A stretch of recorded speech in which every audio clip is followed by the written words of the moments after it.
Namo tassa bhagavato arahato samma sambuddhassa.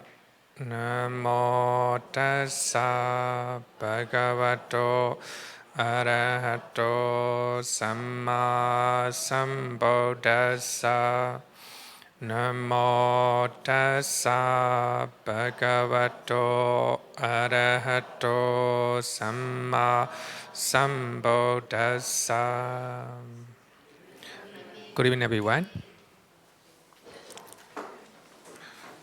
We are studying 40 meditation method in Theravada Buddhism. So first we are learning mindfulness of breathing meditation, quoting Satipatthana Sutta. Later we will quote Anapanasati Sutta. So in this sutta, earlier I talked about how meditation posture and also preparation for meditation, right? So now Satipatthana Sutta said that just mindful, he breathes in. Just mindful, he breathes out. Breathing in, breathing out, right? Doing mindfully, that's meditation. So we already said that mindfulness is meditation, right? So here, according to suttas, we have a four step when we are practicing breathing meditation. So the first one is breathing in long. He understands. I breathe in long.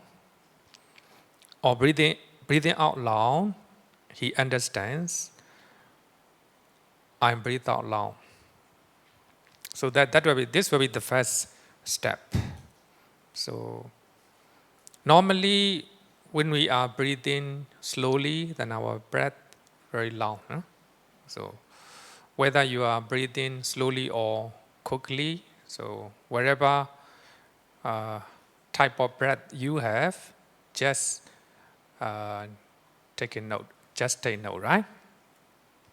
So this is the first step. The first step that the Buddha just want to say a type of breathing. Sometimes, so when we breathe quickly, then our breath will be short. So breathing in short, he understands. I'm breathing short, or breathing out short, he understands. I'm breathing out short. So actually, the Sutta mentioned 4 steps. So that it doesn't mean short or long, a different one. Within one session, you may be breathing in long, sometime breathing in short, right? So even though we say the 4 step, it doesn't mean you start with the long breathing or then later short breathing, not like that. Depending on type of breathing, wherever, whether it is short breath or long breath, wherever, you have to know that. You have to know that.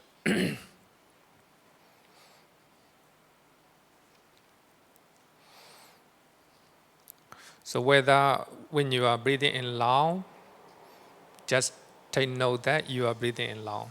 So when you are breathing in, when you are breathing out long, so just take note that you are breathing out long. Similarly, so when you are breathing in short, just take note that you are breathing in short. Huh? So that is a. So when you look at 1 and 2, it is just a beginning. Normally, when we are practicing breathing meditation, normally very difficult to take note our in-breath and out-breath. The mind is going out quite often, so by that time, the commentary suggests to to practice counting method. Counting method. So breathing in and breathing out, 1. Breathing in and breathing out, 2. Breathing in and breathing out, 3, like that. So you can count up to 10. Not less than 5 times, or not more than 10 times. So when you are counting less than 5 times, then the mind, it's difficult to get concentration. Then when you are counting more than 10 times, also difficult. So therefore, when you have a difficulty to take note you are in breath and out breath, so the commentary suggests to practice counting method. So suppose when you are counting 10 times, within 10 times, so your mind must be there. If your mind go off, then you start from the number 1. Breathing in and breathing out, 1. Breathing in and breathing out, 2. Breathing in and breathing out, 3. Up to 10, or sometimes some people count up to 8. So you can count wherever. Because we have the Noble Eightfold Path, right? So therefore, some people count 8 times. Then after 8 times, you come back to number 1, like that. Some people may want to count 9 times because we have a 9 quality of the Buddha, right? Then after 9 times, then you come back to number 1. So in that way, if your mind is not going anywhere, then it walks, right? Within 9 times, the mind go out, then come back to number 1. So actually, so therefore we call it bhavana, doing again and again. Bhavana means developing, cultivating again and again, right? Then in that way, you have a stable mind, you have a concentration in your mind. So this is a number 1 and number 2. Then when you take note you are in breath and out breath, then later you will have you were able to know the whole body or you are in breath and out breath. So the Sutta said that he trained us. I will breathe in, experiencing the whole body. Experiencing the whole body. The whole body of the breath. He trained us, I will breathe out, experiencing the whole body. So here, when you practice breathing meditation by using number 1 and number 2 step, then you will be able to know the experience, the whole body or in breath and out breath. So here, let's look at what the commentary say. Experiencing the whole body means making clear entire breathing. Each in-breath and out-breath through its 3 phases of beginning, middle, and end. The commentary mentioned that you need to know, actually the Sutta just mentioned, you need to know the entire body of your breath. That's all. That's all. Keeping your mind at the tip of your nose, then you know the whole body or in breath and out breath. You know you are in breath and out breath clearly. That's the Sutta say, right? But the commentary mentioned that you need to know the beginning of your breath, the middle of your breath, and the end of your breath. And also mentioned that according to commentary, especially with Visuddhimagga, beginning here means beginning you are in breath and out breath, start from here, nibbin, start from nibbin. Then later, the in-breath and out-breath come to your chest, right? Then later, come to your, at the tip of your nose. So according to commentary. But some meditation master, so they don't take commentary explanation. So they just mention that if you know the whole body of your breath, your in-breath and out-breath, that will be experiencing the whole body, right? The whole body. Here, the body here, I mean, not this body, Kaya Sankhara is when you are practicing breathing meditation, breathing in-breath and out-breath will be your body. Kaya in Pali, right? So when you are practicing,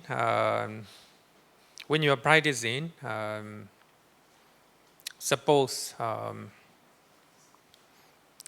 how to say that, 32 part of the body, 32 part of the body, you are analyzing your body into 32 parts. Hair, knee, skin, etc. So all these are body, right? When you are practicing 32 part of the body meditation, 32 part of the body will be the body, Kaya. But here we are talking about breathing meditation. So breathing is connected with the body, right? So therefore we call it Kaya. So therefore commentary mentioned that experiencing the whole body means making clear entire breathing. Actually this one is enough, this one, right? If you know your in-breath and out-breath clearly, so this is a third step, right? So when you redo third step, commentary mentioned that you begin to experience light, in your mind. And also you begin to see nimitta. Nimitta means the object of your breathing. Sometimes the breathing change into, not this level, the fourth level. So here, that level here means you take note in breath and out breath. You are able to take note in breath and out breath clearly, right? Clearly. Then, so this will be the fourth step. He trained us, I will breathe in, tranquilizing the bodily formation, Kaya Sankhara. He trained us, I will breathe out, tranquilizing bodily formation. Here, the bodily formation here means in breath and out breath. In breath and out breath.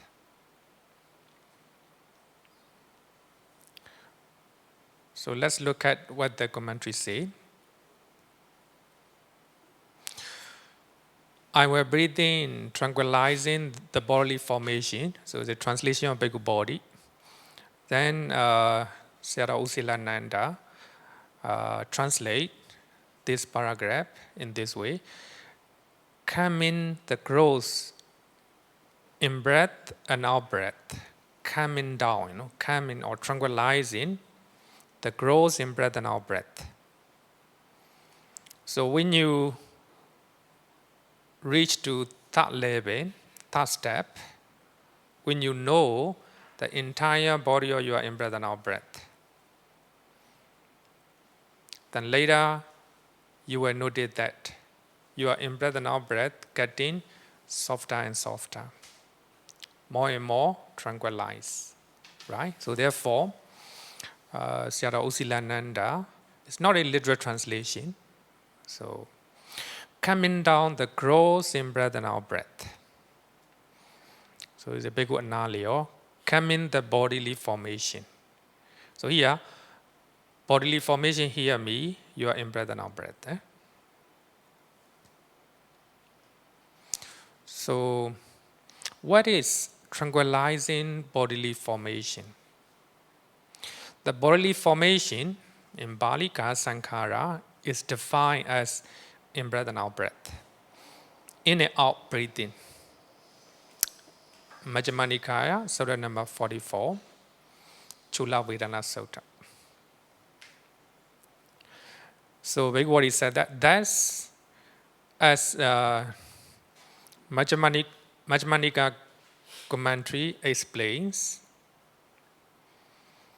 with the successful development of this practice, breathing meditation practice, the meditator's breathing becomes increasingly more quiet, tranquil and peaceful. Tranquil and peaceful. So in the third step, meditator know the entire body of in-breath and out-breath very clearly, very clearly. So when you continue to practice, then meditator in-breath and out-breath must be more and more quiet, more and more settled. Because the concentration, samadhi is quite strong. You don't need to breathe, you don't need to breathe, you don't need to do deep breathing. No? So even though you are breathing softly, you know, you can notice in breath and out breath clearly. So by that time, if the meditator do deep breathing, your concentration will be interrupted. So you don't need to breathe in breath and out breath deeply. So just breathe, softly and quietly, so that your concentration is not interrupted. Right?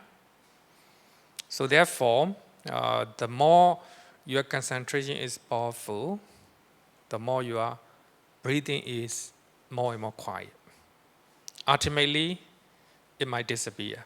It will disappear. No, not it might. It will disappear.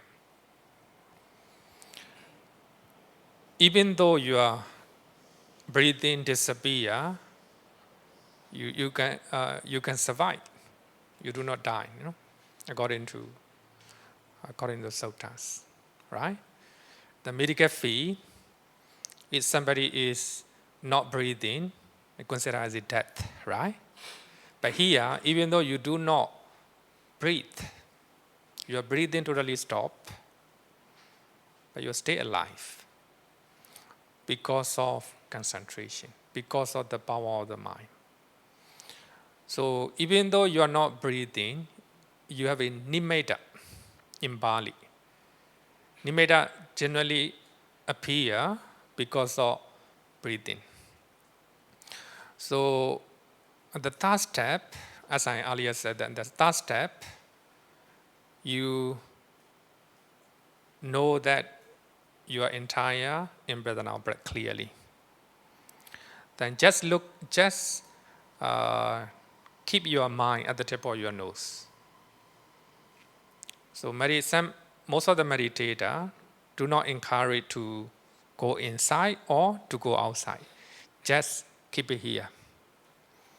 Just keep your mind at the tip of your nose. Then trying to know entire body of your in-breath and out-breath.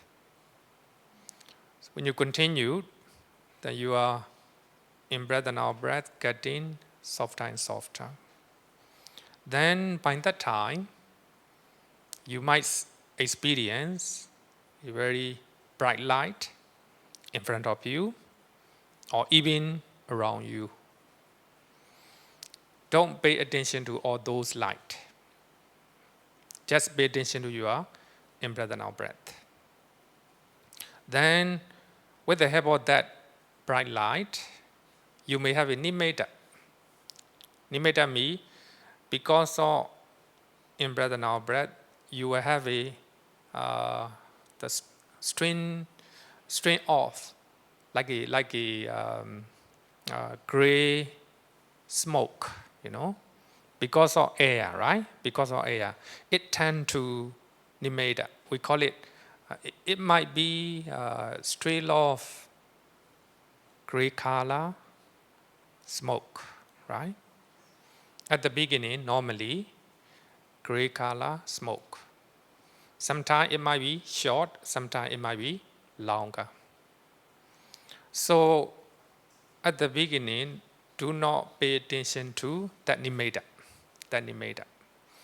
Just pay attention to in-breath and out-breath. Nimitta will appear in front of you. Then, even though you pay attention to in-breath and your breathing, your nimitta getting clearer and clearer. So by that time, you can move your attention to that nimitta, the strain of gray color smoke, a kind of smoke, not a smoke. Actually, when you open your eye, you will not see it, because that nimitta appear because of your in-breath and out-breath. It's a creation of the mind.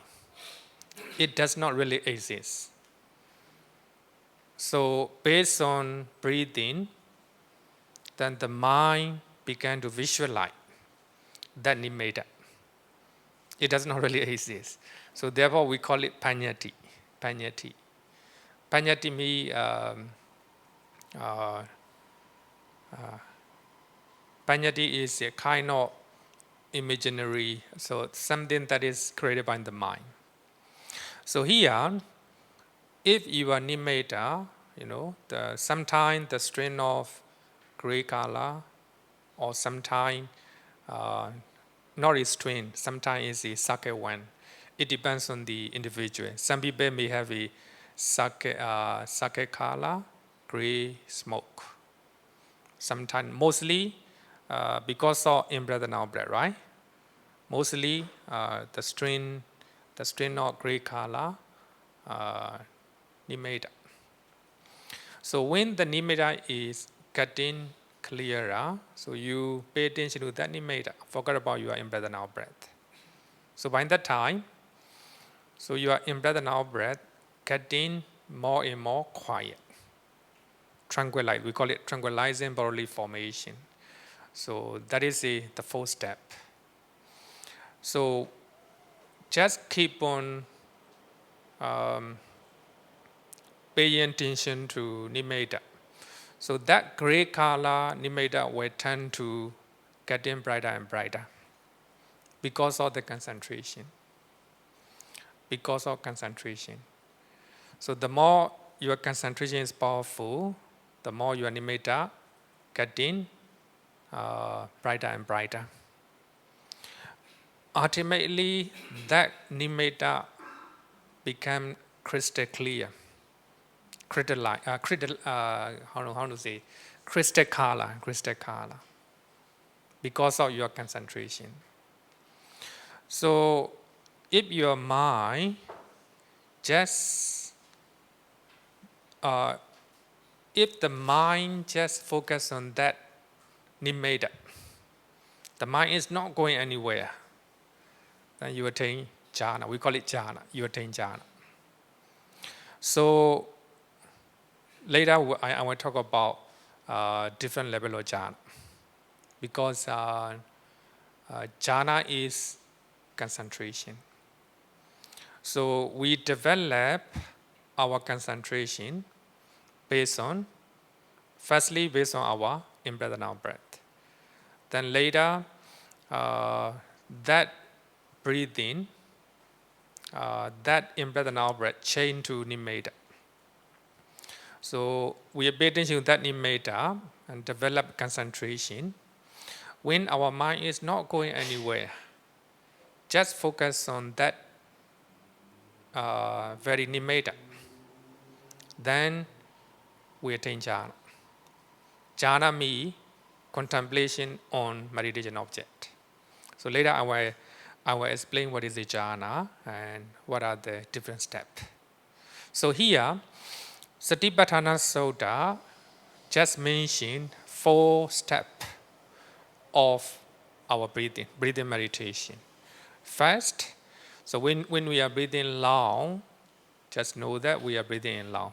When we are breathing out long, just know that we are breathing out long. Secondly, short in breath and out breath. Thirdly, knowing entire body off in breath and out breath. And the fourth, tranquilizing in breath and out breath. So tranquilizing here means the more your concentration is powerful, then your in breath and out breath will be tranquilized. Ultimately, it will disappear. So,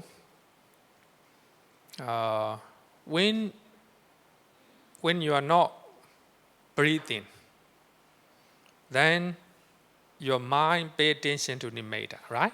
Nimitta. So by that time you will attain jhana. So here I will quote some suttas so that you know what the Buddha taught. In Anuppabha Nirodha Sutta, the Buddha said that bhikkhus, so there are these 9 progressive cessations. Progressive cessation. Anuppabha Nimitta. Number 1, for one who has attained the first jhana, sensory perception has ceased. Kamasanya. Sensory perception here means normally we think what we see, right, with our eye. We think about the sound that we hear with our ear, right? We think about the smell based on the nose, then taste based on the tongue, and tangible object based on the body, right? So these are the sensory perception. So the moment you attain the first jhana, you no longer think about all the sensory perceptions. Your mind just focuses on nimitta, meditation object. So the moment you attain the first jhana, so you don't hear anything, you don't see anything, you don't hear anything.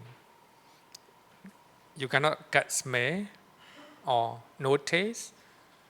Even somebody touch your body, you will not know. So only the mind is working, right? So later I will talk about this in detail.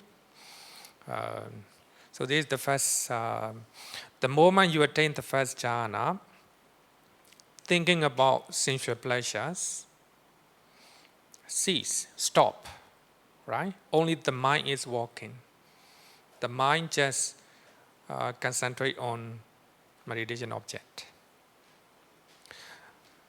For one who has attained second jhana, thought and examination has ceased. So you don't have, actually here, even though we talk about thought, it's not a thinking, you know.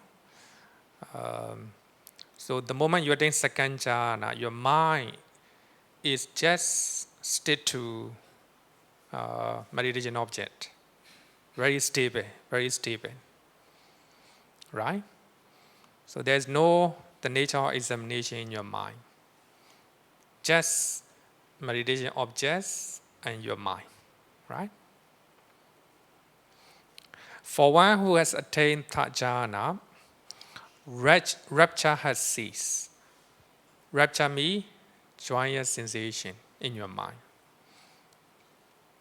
So when you attain the first and second jhana, you have a joyous sensation in your mind, you know, rapture in your mind.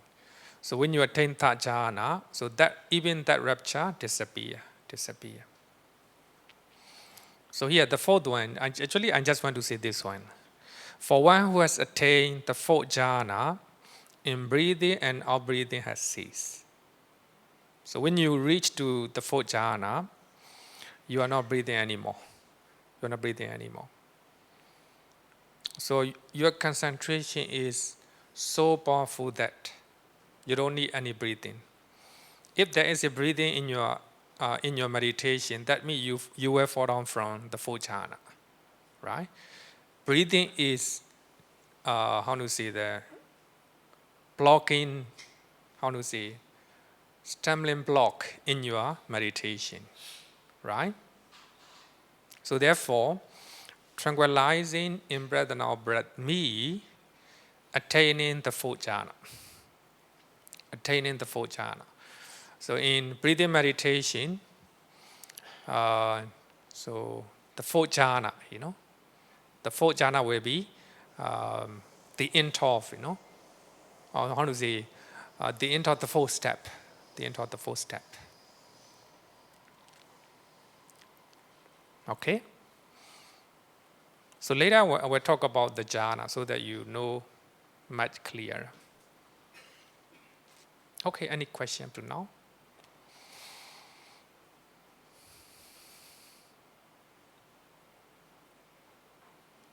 No question. Okay. So I have already sent 2 sutta, right? So you just read 2 suttas so that you know it clearly. Because breathing meditation, 2 suttas are important, important.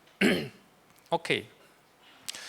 In Satipatthana Sutta, the Buddha said that in this way, so that means this way we complete a 4 step, 4 step. So in this way, he dwells contemplating the body in the body internally. Or he dwells contemplating the body here means your breath, your breathing. Contemplating the body in the body externally, or he dwells contemplating the body in the body both internally and externally. So we'll quote the commentary explanation. Contemplating the body in the body internally means the meditator contemplate on their own in breath and out breath. So when you are breathing, when you are contemplating in breath and out breath, that will be internally, right? Here, externally means occasionally the meditator may think of other people's breathing as well.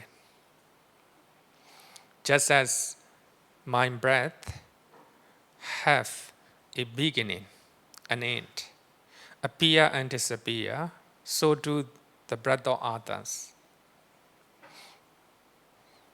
So according to commentary, internally me, contemplating our own in breath and out breath.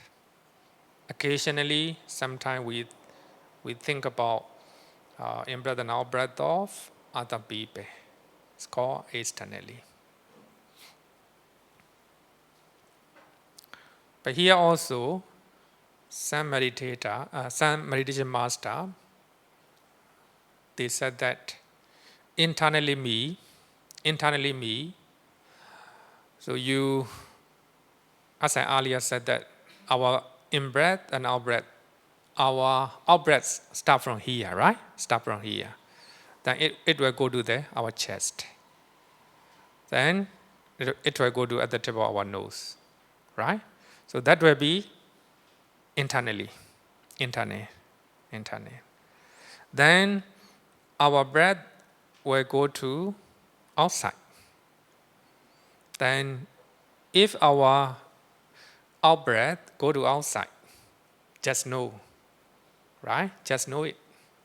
It's called externally. External here means outside of our body. Starting from at the tip of your nose. So when you see nimitta outside, right? Nimitta outside. Nimitta normally appear in front of you, right? That's called externally. That's not a commentary explanation. It's more meaningful, I think, that, right? One of the meditation master from Myanmar, he interpreted in that way. Most meditation master in Myanmar, they cannot run away from commentary. Very rare. They cannot express their own opinion. They strictly follow.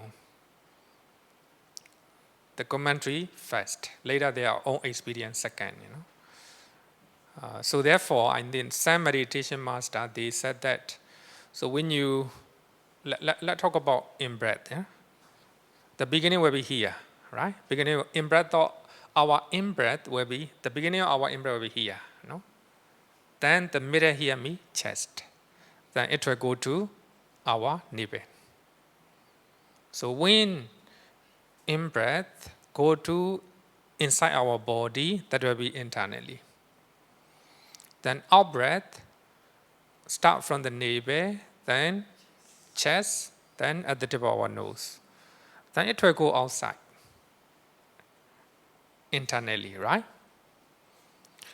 Actually, in the Sutta, the Buddha just mentioned internally and externally, that's all. So therefore, sometimes you see, how to say, we call it point of controversy, right? Point of controversy. Anyway, I think both interpretation can be acceptable, right? By taking example of our own experience, then we think about experience of other people, right? Other people. Internally and externally. But in one sutta, when the Buddha talk about element meditation, so the Buddha said that the wind inside, right? The wind inside, movement inside your body, called internally. And we also must be mindful about the wind outside, right? When the wind is blowing to your hair, right?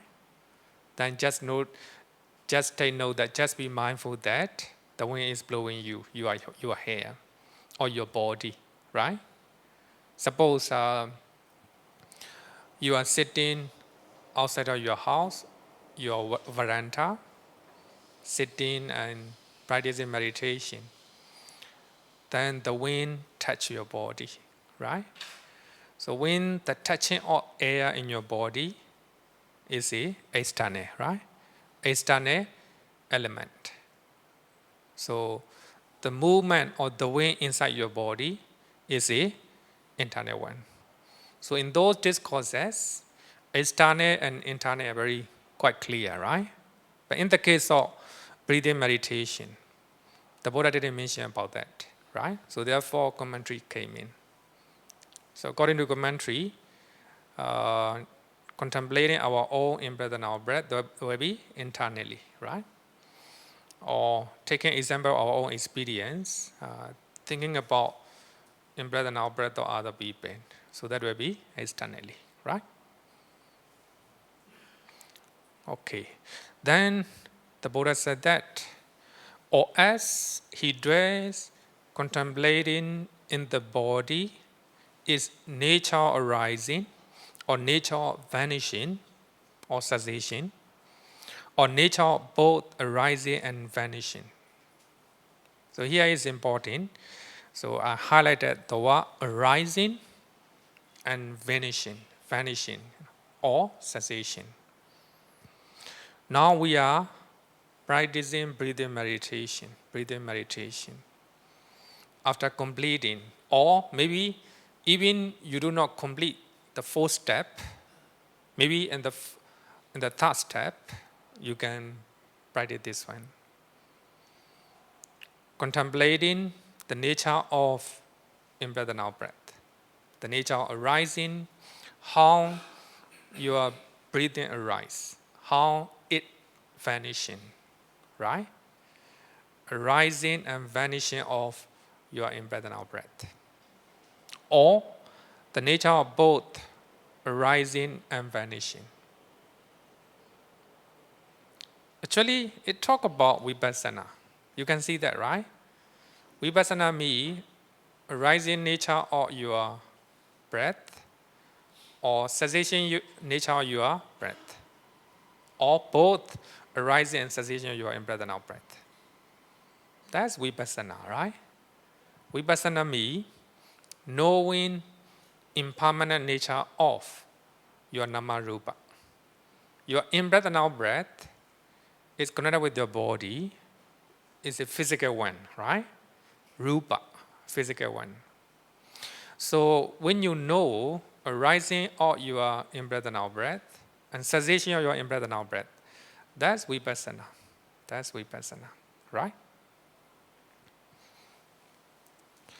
Or as mindfulness that there is a body. Here, there is a body here, means there is in-breath or out-breath, right? There's no other than in-breath and out-breath, there's nothing, right? There is a body. It's simply established in him to the extent necessary for bare knowledge and repeated mindfulness.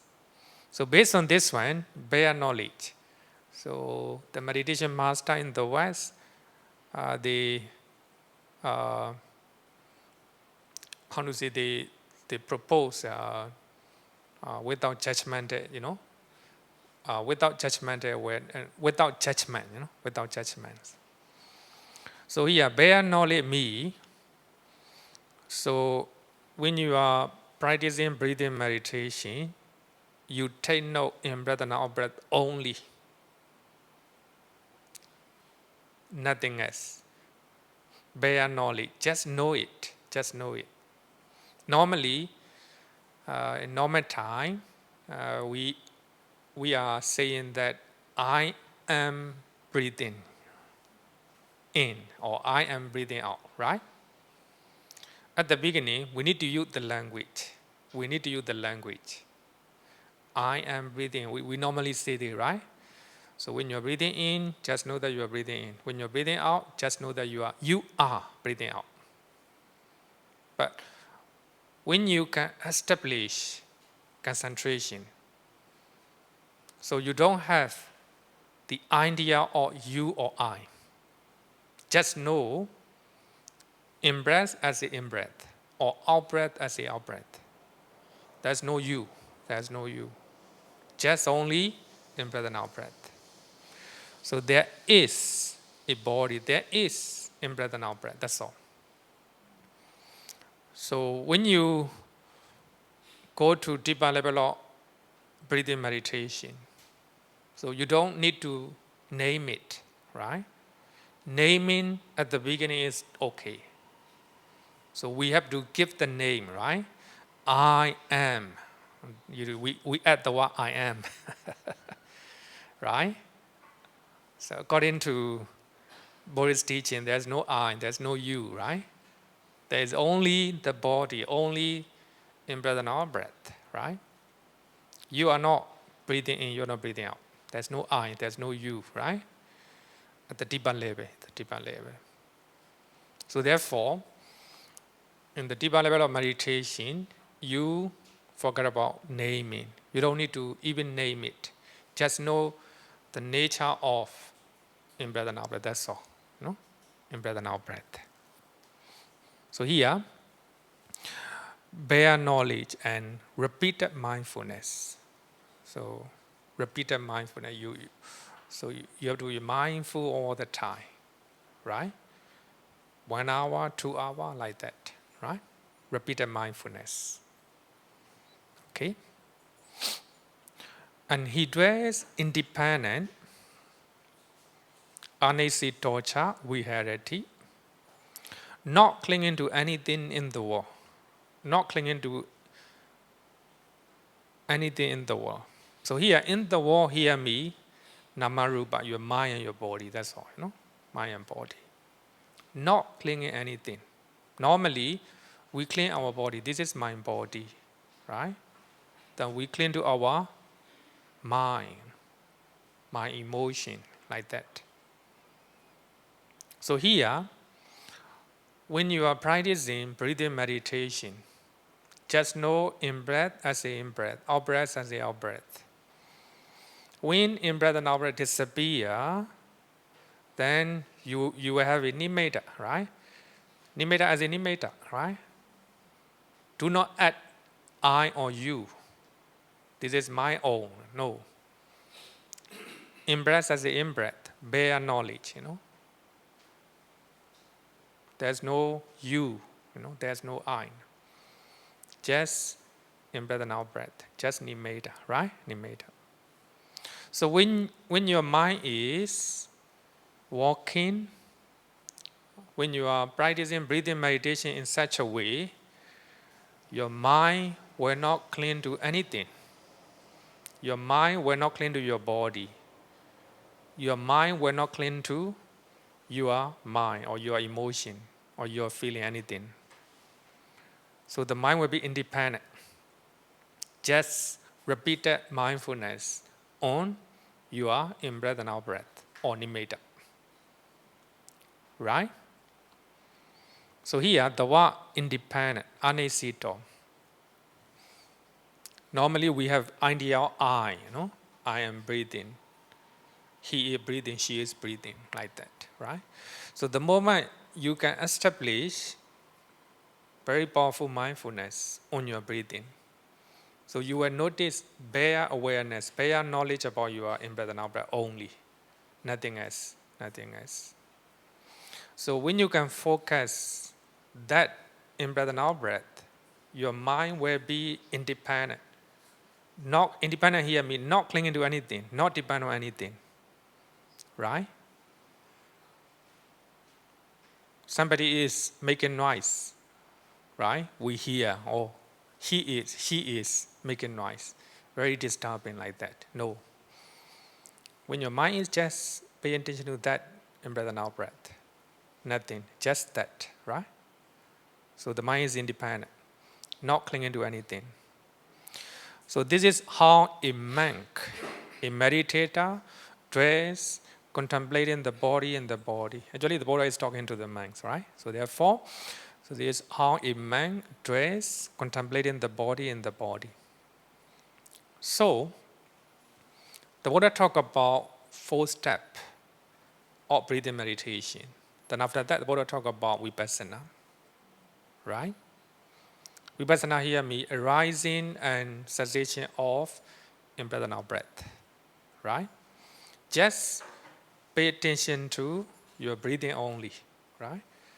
Then when you can do that, the mind will be independent, not clinging to anything, right? So that's vipassana. So here we'll go back to samatha and vipassana again. People tend to think that Satipatthana Sutta is a vipassana type of meditation.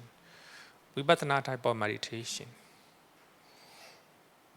It is wrong to equate Satipatthana meditation with the vipassana meditation. If we carefully read the Sutta, it teaches both samatha and vipassana meditation method. So the combination of samatha and vipassana. Then I will give you an example. So the Buddha said that he trained thus. I will breathe in, tranquilizing the bodily formation, tranquilizing in breath and out breath. Right? That's vipassana. Sorry, that's samatha. You can see the tranquilization. Sometimes samatha is translated as a tranquility, right? So the mind is tranquil by focusing on in breath and out breath, right? So this is the 4th level of breathing meditation. Then, in Satipatthana Sutta, the Buddha said that he dressed contemplating in the body is nature of both arising and vanishing. So we talk about vipassana. Meditator know arising and disappearance of in breath and out breath, right? A nature, right? It arises, vanish. A nature, impermanent. Impermanent nature or in breath and out breath. So that's vipassana. So, first, the Buddha talk about samatha with the 4 step of breathing meditation. At the end, the Buddha talk about vipassana. How it arises, how it vanishes, right? That's vipassana. Okay, any question up to now? Here, let's hear.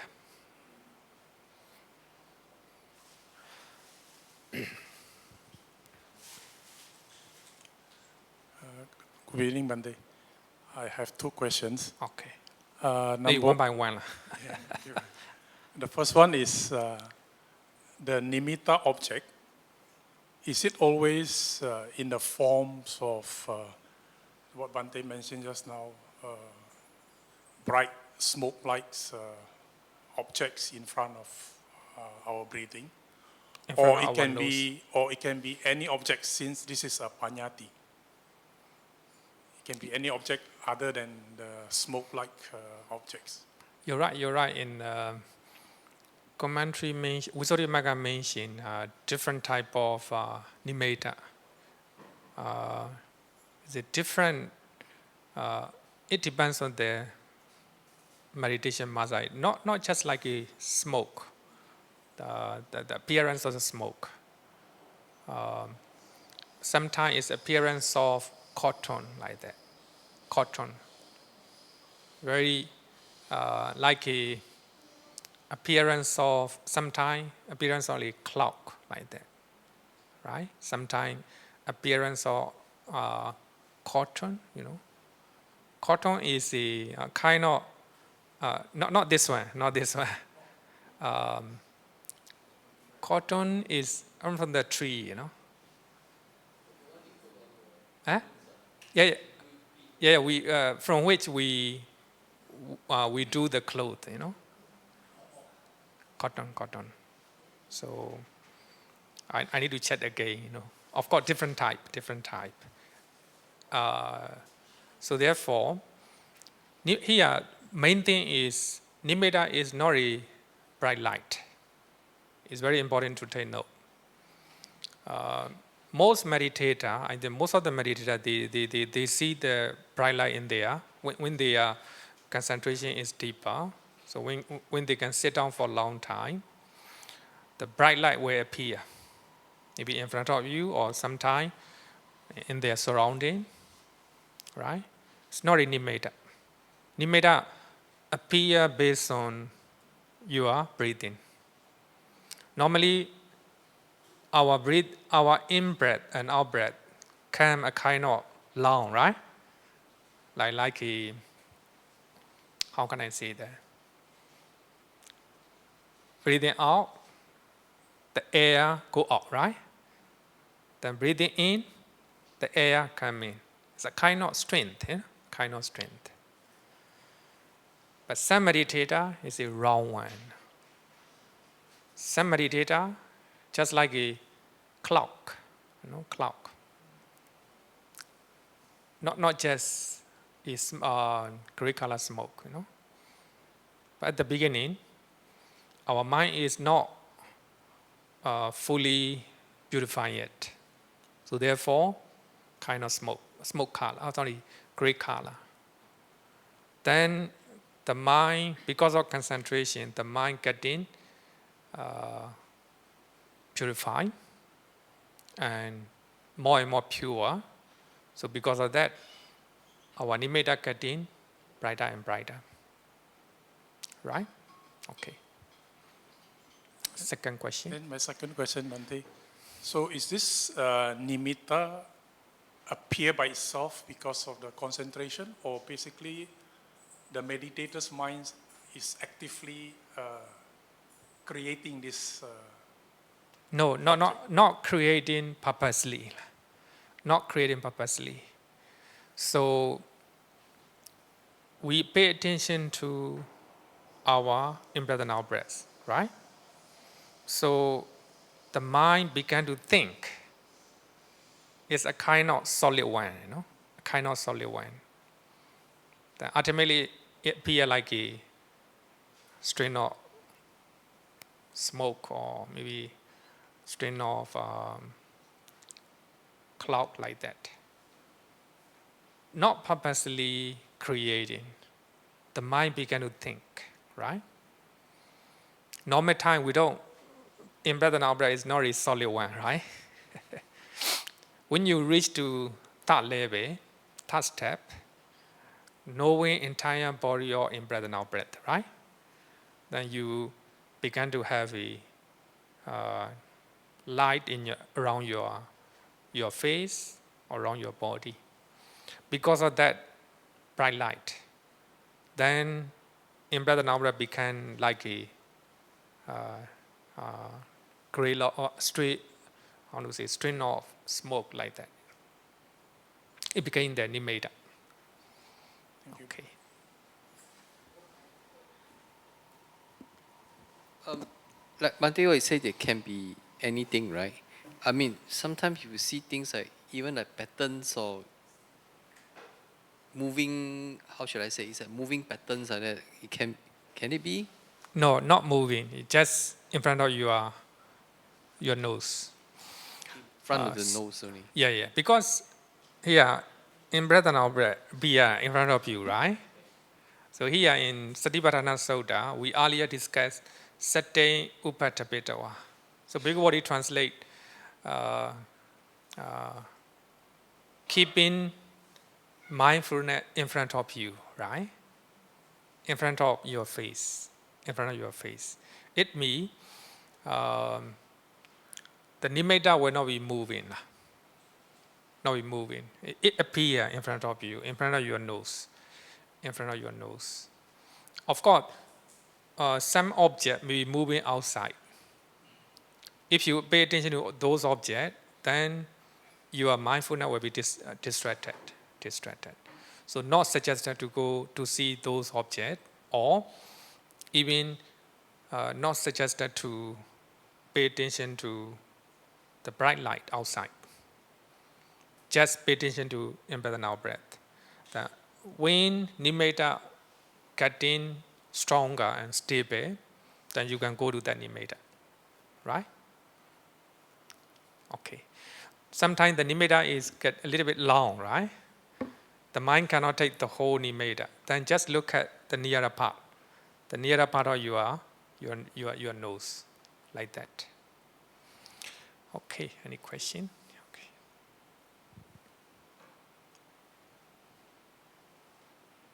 Okay. Then no question. Then we continue to study. So here we are talking about sati, no, mindfulness. So unification of mind is concentration. Samadhi here means unification of mind. The mind unified in breath and out breath, not going anywhere. Right?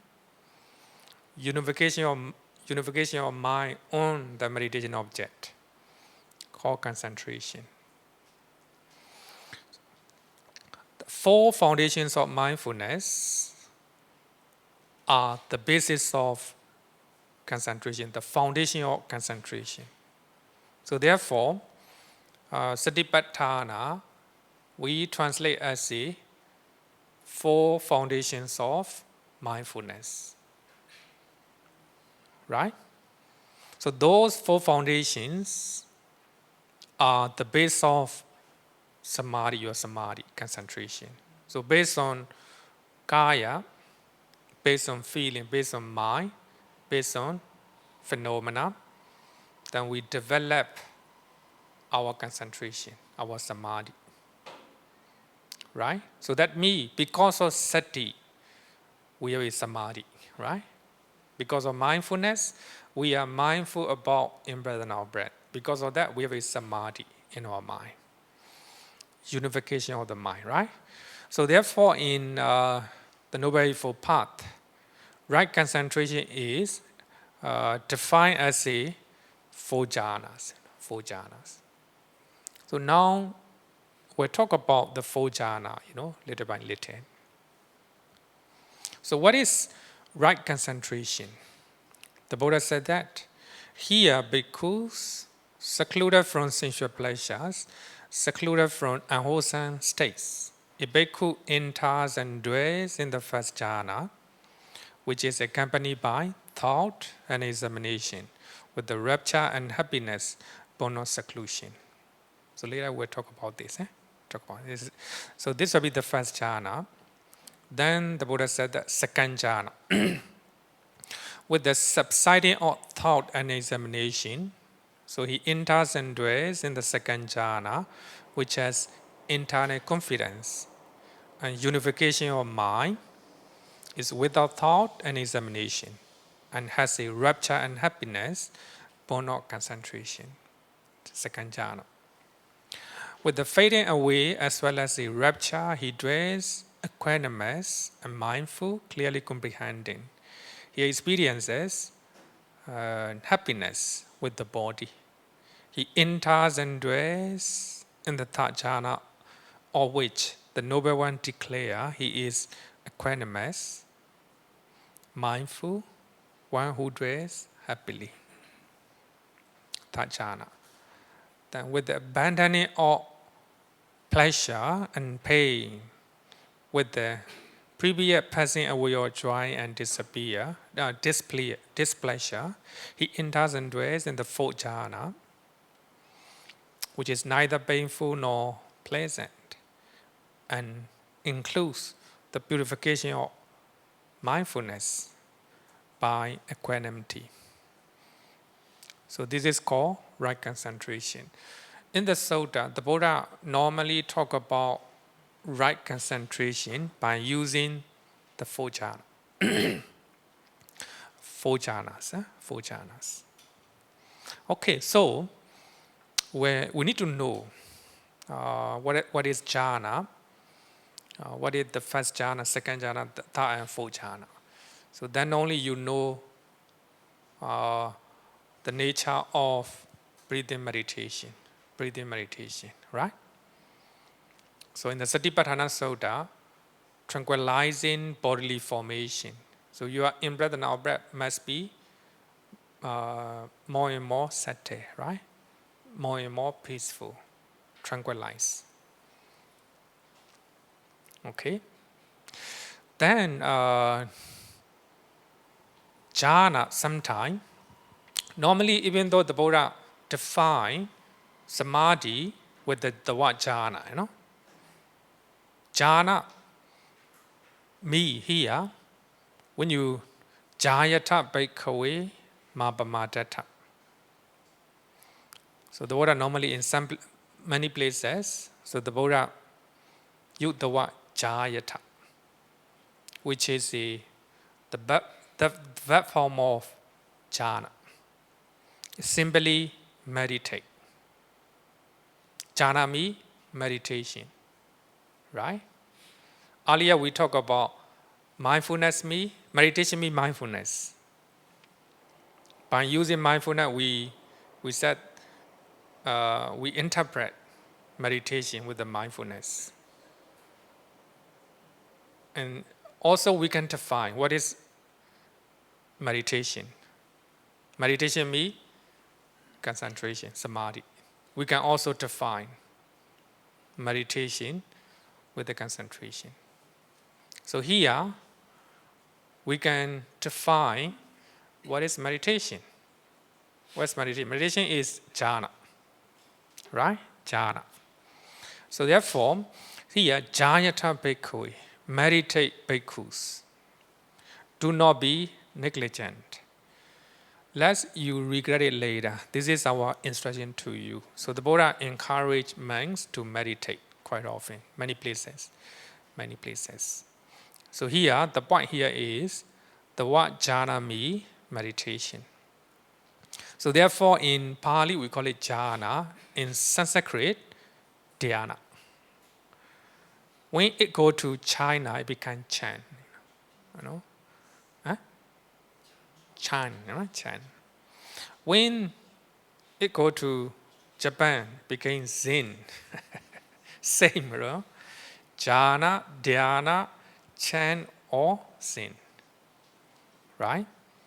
Jhana in Pali. Zen or Chan comes from the word jhana, Pali. Especially it comes from the Sanskrit dhyana. Dhyana. Jhana simply means meditation. So the jhana meditation will generate insight and also insight knowledge as well as the enlightenment, right? Enlightenment.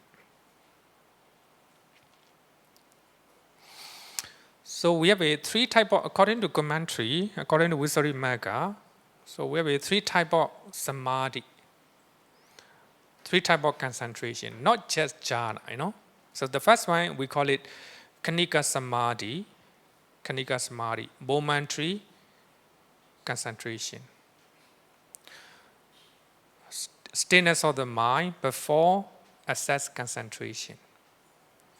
Another one is Upachara Samadhi, assess concentration, which is unification of the mind before one attains jhana, before jhana.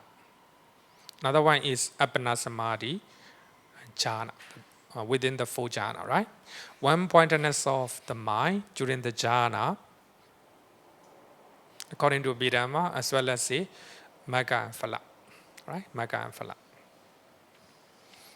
Three level of samadhi, three level of concentration. According to Visuddhimagga, we can practice vipassana meditation after you attain Kanika Samadhi, then you can become Sotapanna, Sakadagami, Anagami, like that. Or after attaining Upachara Samadhi, assess concentration, very powerful concentration, then you can practice vipassana. Then after practicing vipassana, you can become Sotapanna, Sakadagami, Anagami, Arahant, right?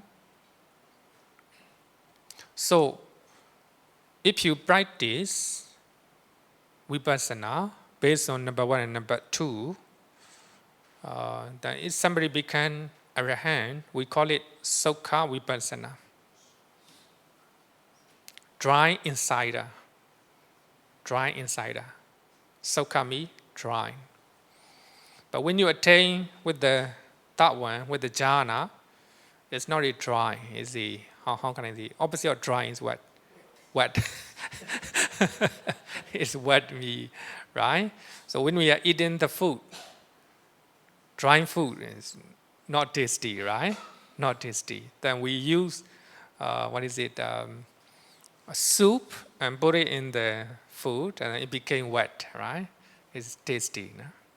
Here also, when somebody became Arahant by practicing vipassana through number one and number two, Kanika Samadhi and Upachara Samadhi, so their attainment will be dry.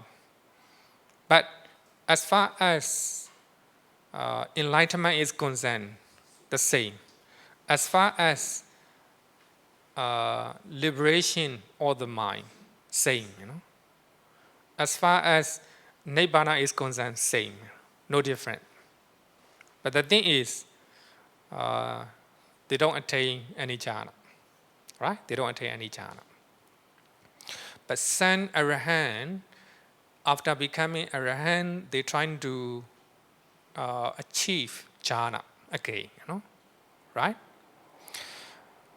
But according to the Sutta, one can practice vipassana according to interpretation of Samadhi, right? Then you need to attain the jhana, not necessarily full jhana. If you attain the first jhana, right? If you attain the first jhana, then you emerge from the first jhana and you practice vipassana. Then you can become Sotapanna, etc. Right? Not necessary to attain all, according to the suttas. Later, I will talk about this with the help of the sutta, right? Why? Actually, here, most of the traditional meditation masters, they support Visuddhimagga. To become Sotapanna, you don't need to practice to attain one of the four jhana. If you attain Kanika Samadhi and Upachara Samadhi, then you can practice. Of course, if you attain jhana, much better, right? Much better. The more your concentration is powerful, the more your insight will be powerful, right? Just like the light. If we have a dim light, we cannot see clearly, right? But if we see mindfully, then we can see, right? What is written. But with the help of bright light, we can see what is written clearly. Same, right? Same. Okay. Then we'll talk about definition of jhana before we, because here earlier I said that jhana means meditation, right? Khanika samadhi can be called jhana. Upachara samadhi also can be called jhana, right? So therefore, the normally commentary mention that the moment you attain deep concentration, you have vitaka, vichara, piti, sukha, ekagata, five factors, right? Even now, we are learning the Dhamma. Those five factors may arise occasionally. You know, it can be called the first jhana according to commentary. You know. Of course, the moment you attain stable concentration, right? Maybe some of you may experience rapture in your meditation, right? Pleasure in your bodily pleasure in your meditation, right? One-pointedness in your meditation, and vitaka and vichara. So all these can be called the first jhana, right? With the help of that, the first jhana, then you can practice vipassana. So here, the commentary usually define the word jhana in two ways. The first one, closely contemplating an object. It's called jhana. It's called jhana. Now, you contemplate on what I'm talking. According to this definition, called jhana. No? Because you closely contemplate what I'm explaining, explaining, right? You closely contemplate on the projecta. So according to that, it's called jhana. It can be both negative and positive. Sometimes, so when you are playing game, right? Your mind is closely contemplating on the game. Because of that, your anger, because of greed, right? Like that. It can be positive and negative, right? But when you are practicing breathing meditation do not create any anger and irritation, right? When you practice properly, positive one, right? Positive one. So how to differentiate something is positive and negative? Very easy, based on lobha, dosa, moha. You contemplate on something, so that contemplation create lobha, dosa, moha in your mind. That's a negative one, right? Sometimes when you are listening to, how you say, soothing song, right? Sometimes your tear came down. Right? So when you're watching movie, tear came down, right? Tear came down means a kind of anger in your mind, dosa in your mind, right? It's a negative one. It's negative according to this, right? When you are practicing breathing meditation, your mind just focus on that, contemplating on that. You don't have any lobha, dosa, moha in your mind. Positive one, right? Positive one. Then, in deep meditation, you see the bright light in front of your face or maybe around your body. So when you have a kind of attachment to that, that's a negative one. Because attachment to that, right? So when you have attachment to your nimitta, it can be attachment, right? You may have attachment to your nimitta. my friend have been meditating for 1 year. I just practice meditation for 1 week. I can see bright light in front of me. Then I have a nimitta. I am better than my friend. Can see, right? Comparing mind, arises in your mind. Such type of meditation, such type of thinking, the negative one, right? So therefore, how to differentiate between negative and positive based on lobha dosa moha, right? Lobha dosa moha. Okay. Then second definition, burning up or cremating positive mental state. Sorry, opposite mental state. So those are 5 hindrances. So by practicing breathing meditation or any type of meditation, if you can cremate 5 hindrances in your mind, then it's a jhana. After cremating all 5 hindrances in your mind, that's called jhana.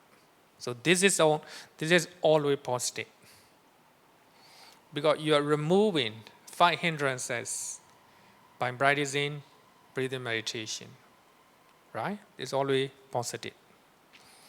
So in this definition, we can also define what is a negative and positive one.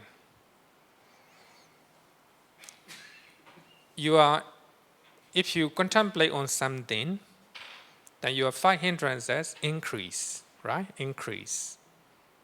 Suppose when you think about somebody you hate very much, right? The A way increase. Contemplating, right?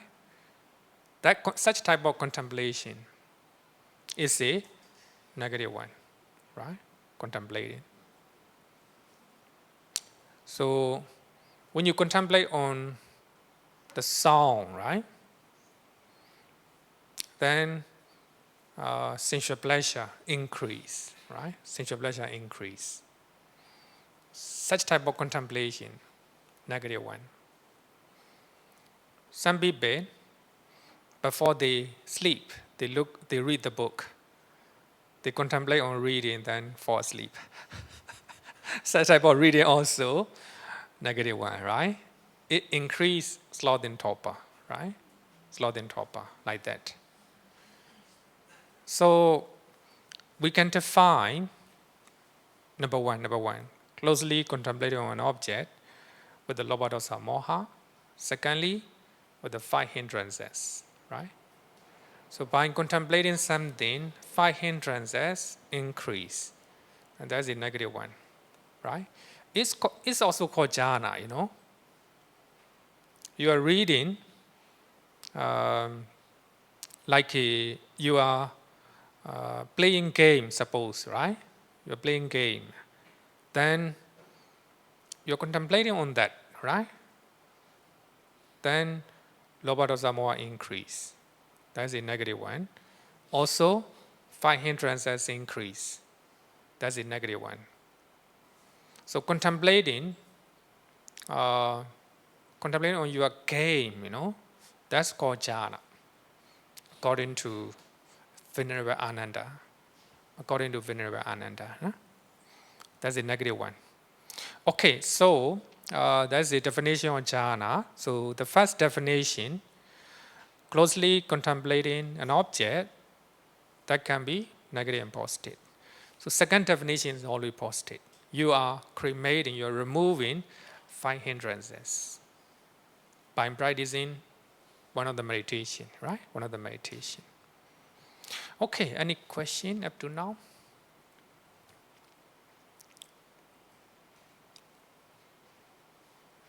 Okay, no question. Then we study. When we study meditation, we need to know 5 hindrances, right? So here, jhana me, in other words, right concentration me, removing 5 hindrances. If you can remove 5 hindrances, that will be right meditation, right concentration, and right mindfulness, right? So therefore, we need to know what are the 5 hindrances. So normally, we always say that hindrances to your meditation. So you can examine whether your meditation is right or wrong based on these 5 hindrances, right? So therefore, important hindrances, nivarana. Number 1, sensory desire or sensual pleasure, kamechanda. Number 2, awe. Number 3, sloth and torpor. Number 4, restlessness and worry. Number 5, doubt. So these are the 5 hindrances. So when you still have one of the 5 hindrances, then you are stay in danger, right? You stay in danger. You're not practicing meditation well. So therefore, when you think about something like a food, right, in your meditation, sensory desire, when you think about the movie you have watched before, when you think about your son and daughter, like that, all these thinking are hindrances to your meditation. Now, airway, when you have an airway in your mind, when you have a bodily pain in your body, right? Airway in your mind, then you are not practicing well, right? So when you are sleepy, when you have a drowsy mind, sloth and torpor, right? The restless, worry, doubt, especially when you have a doubt about your practice, doubt about your in-breath and out-breath, right? So all these are hindrances. 5 hindrances are so called because they hinder the way to a good rebirth or to attain jhana, here to attain jhana, right? To attain jhana or to attain nibbana. In the suttas, only 5 hindrances are stated. In Abhidhamma Pitaka, Dhammasingani, the first book of Dhammasingani, ignorance is added as the 6th hindrance. Ignorance. Normally, when you attain jhana, you cannot remove your hindrance. Only you can remove 5 hindrances. Only 5. You might still have hindrances in your mind, right? Hindrance is the opposite of wisdom. Jhana is samatha, tranquility of the mind, not a wisdom, right? Only insight is a wisdom. Only when you practice insight meditation, vipassana meditation, you can remove ignorance, moha, right? So in Abhidhamma Pitaka, ignorance is added as a 6 hindrances. Many sutta mention that 5 hindrances define our mind, and weaken the wisdom. So when we have sensory desire in your mind, your wisdom is weakened. When you have airway in your mind, your wisdom or understanding is weakened, right? And when you are sleepy, right now, studying suttas, when you are sleepy, then your understanding weakened, right? Very clear, right? So therefore, 5 hindrances, the Buddha mentioned, right? The Buddha mentioned. So they hinder the mind from seeing one's own good, and the good of others, and the good of both people. So when you have 5 hindrances, suppose when you have airway, anger in your mind, so you don't know, right? The good of other people, like that.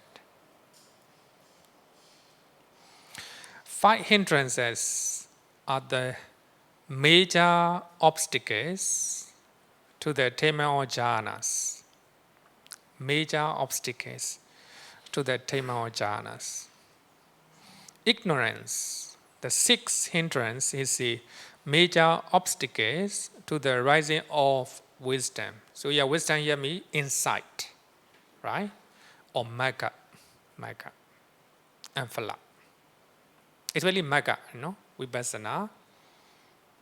vipassana and magga. So you cannot remove ignorance with the jhana. You can remove five hindrances with the help of jhana, with the help of right concentration. Only through vipassana you can remove your ignorance, right? Ignorance. Ignorance here means not knowing the truth, not knowing Four Noble Truth. In other words, not knowing the real nature of your mind and body, right? It's called ignorance. So when you know the real nature of your mind and body, it's called wisdom, wisdom.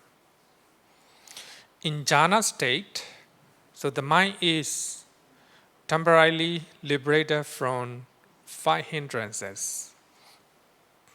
In magga and phala states, respected hindrances are uprooted once and for all. Magga and phala.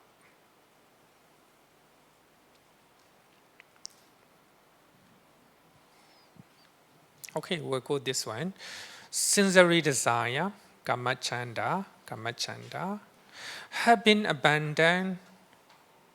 I think maybe we still have we have only maybe a few minutes. Any question?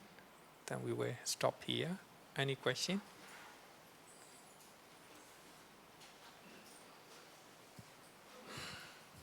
One question, because we still have another 3 minutes.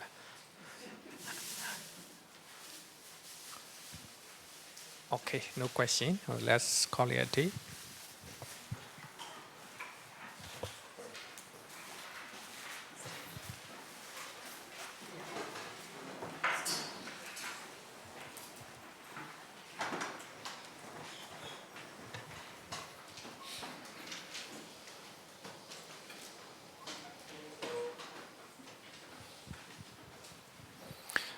Yo varatam pavaro manu jesu sakya muni bhagavakata kecho parakato palavidiya samangi Tan sukatan saranatamupi ragavi ragamani jamasokan dhammama sangatama patikulan Madurami mambagunan suwipatan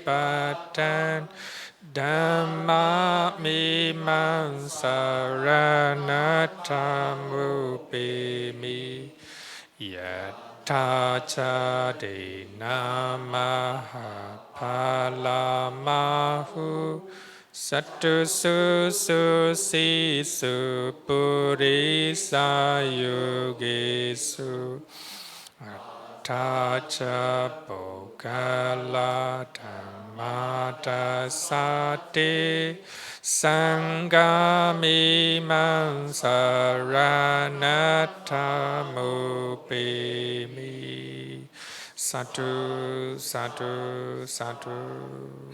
Good night, everyone.